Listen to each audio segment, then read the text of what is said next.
Welcome, Wolf here. Wakanda forever. Welcome back to my channel, Diamond White Paranormal. We're going to discuss Dante Wilder and his claims of being a warrior.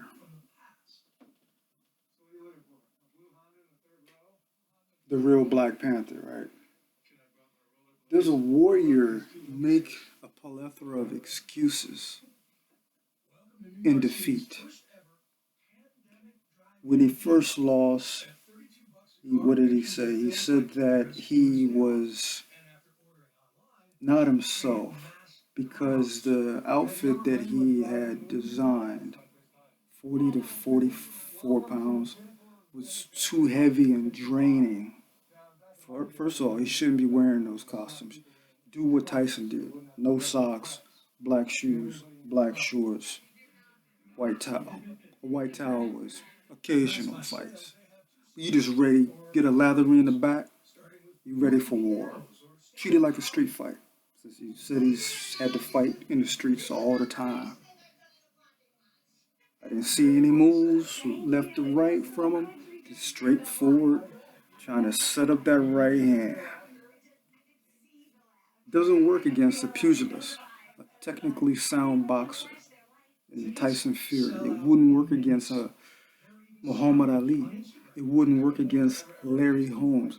It wouldn't work against Iron Mike Tyson, who is equally a great pugilist defensively. And we all know what the man did offensively. Power in both hands. Even though he claims that his right hand was his most powerful and profound hand. It's just the way he was set up in that traditional stance. He'd do a Joe Frazier left, and it was night-night, lights out mode. You know what I mean? So I just like how he just walk in there, forget the fight that it was. Ref separated him. He walks over to the fighter. Boom! Short punch. And it was night-night for that fighter.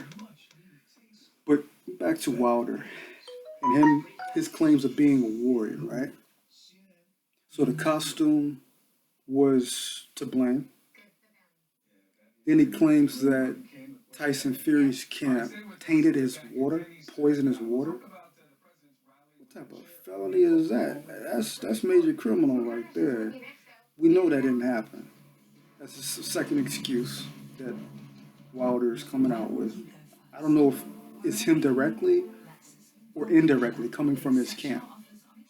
And he's just listening to any and everything. He got his ass whooped. He needed to be humble. Fighters need to be humble when they get too big and they boast. It happens to all of them, even the greatest, many times the greatest. So, that being said, what was the third excuse? So we have the costume, we have the water being tainted, and it made him loopy, weak.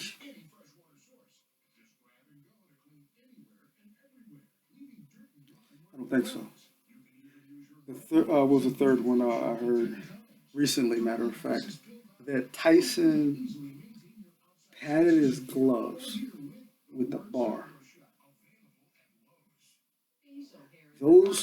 His camp, the representative of his camp, see the guys here, I can't think of the name at the moment, checked the gloves of Tyson Fury. And Tyson's representative checked Deontay Wilder's. That's impossible for a bar to be put in there to brace it up, you know. I haven't heard plaster Paris. Just heard it was like a metal rod or bar in Tyson Fury's gloves. What he felt like it was metal, that was Tyson's fist, both left hands and right hands, repeatedly hitting his body, tenderizing his ribs, chin checking him on his jaw. And we know that Tyson isn't known for power. You know, let that be Mike Tyson. Did y'all catch that? Remember that video rant he put out saying he could beat a prime Iron Mike Tyson? I think he would even struggle against a Michael Tyson, the one that lost Custodiamato,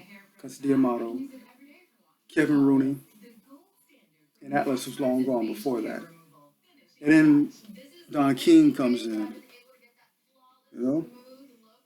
Snakes come in, the drugs, the women, you know, the lavish lifestyle, spending thousands per month on 200,000 a month for his tigers, 4 tigers, you know. So you gotta remember, you know, Mike's got a good heart, you know. People did take advantage of that, and you know, to stay on point with Wilder. Wilder couldn't handle a non-prime Mike Tyson. Because a non-prime Mike Tyson, who was just walking into big man's 80, 85-inch jabs with none of that movement, you know, where you see him in the front, he's to the side, he's hitting you with a left, some uppercuts. That's the prime Mike. We're seeing a Mike that didn't have the speed, the quickness, the power was there, but he wasn't delivering it in that blinding fashion. They could see the punches coming. He still won quite a few fights too towards that end. He was just fighting. He didn't have the compassion or desire to fight. He was just doing it for the IRS to get them off of his back. And a fighter that doesn't have the desire to be in the ring doesn't need to be in the ring because they can get themselves hurt, no matter how great of a fighter they are. And Michael has one of the best chins, like a David Tua, you know, solid. When he had in his prime, he had a 20-inch neck. You all who were fans remember that. He had a Kurt Angle neck. And those of you who know Kurt Angle in 1996 had a broken freaking neck and won a gold medal for the great USA. I remember those days. I was in junior year in high school. So there's a lot of excuses coming out there. And a non-prime Mike with that powerful right hand, his most deadly weapon. He didn't need any defense and this and that, you know. One thing he would do against Evander at that time would just dip over to the left and then throw that left like Frazier. But a prime Mike, you didn't know where he was going to be in a nanosecond. He's in front of you and he's going to the left, he's going to the right. He's chasing after your side to check those ribs, you know, to get some McRibs, you know, pull them out, you know. Kid Dynamite. We may never see anyone like that again. It's a shame that Custodiamato passed away. That was a major turning point. That was Mike Tyson's adoptive father. He would do anything for Cus, anything. And Cus, vice versa, would have done anything for him, his son. Firing Rooney, who carried that peekaboo style, that format from Mike, you know, calling out those digits. 246, Mike, 246, Mike, like a robot, automatically, muscle memory, is knocking people out, breaking jaws. But Deontay Wilder is not a warrior. To summarize, to conclude this video, and I was a fan of Wilder before all of the plethora of excuses. I didn't like the way he lost. It reminded me of Cam Newton's loss. Pouting like a little kid is not a warrior. In defeat, you go back, you do your homework, study what your weaknesses are. And Wilder can't box. He's not a pugilist.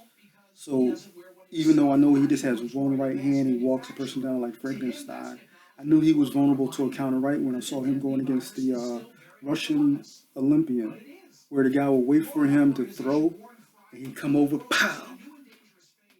Would he knock Wilder down 3 times before the ref called the fight? The bronze bomber. I think he got a bronze medal. But he never learned from that. That was many years ago, at least 10 years ago, Wilder, that is.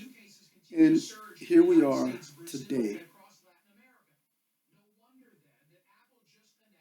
And he's calling himself a warrior. My definition of a warrior is someone that's humble, not boastful, that respects their elders, even if they may be wrong. You know, you just let the person, hey, that's an old person, they,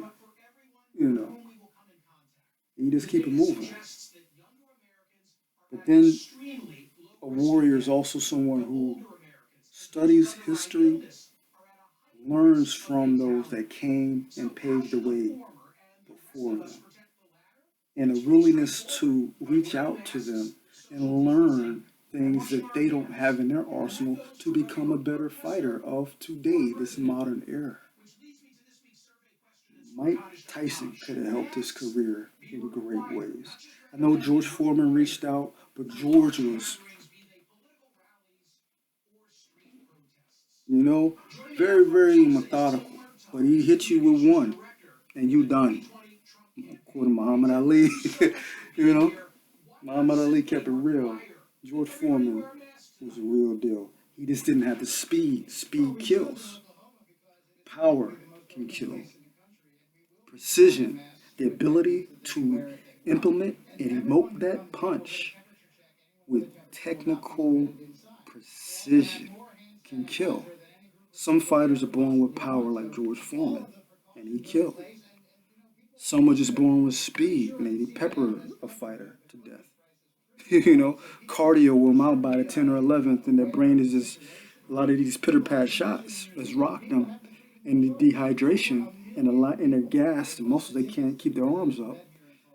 They can win on points, and then they can eventually get an occasional TKO, and maybe a KO every once in a while. Then you have your technical fighters.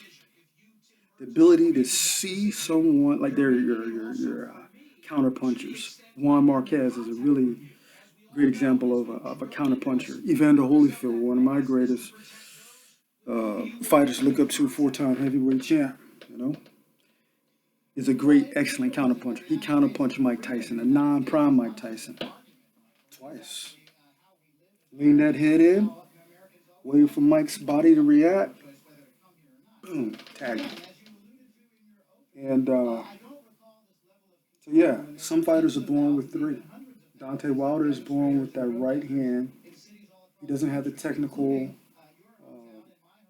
ability to even deliver that right hand in emergencies, backing up. He can't fight backing up. He's only 4, like Frankenstein.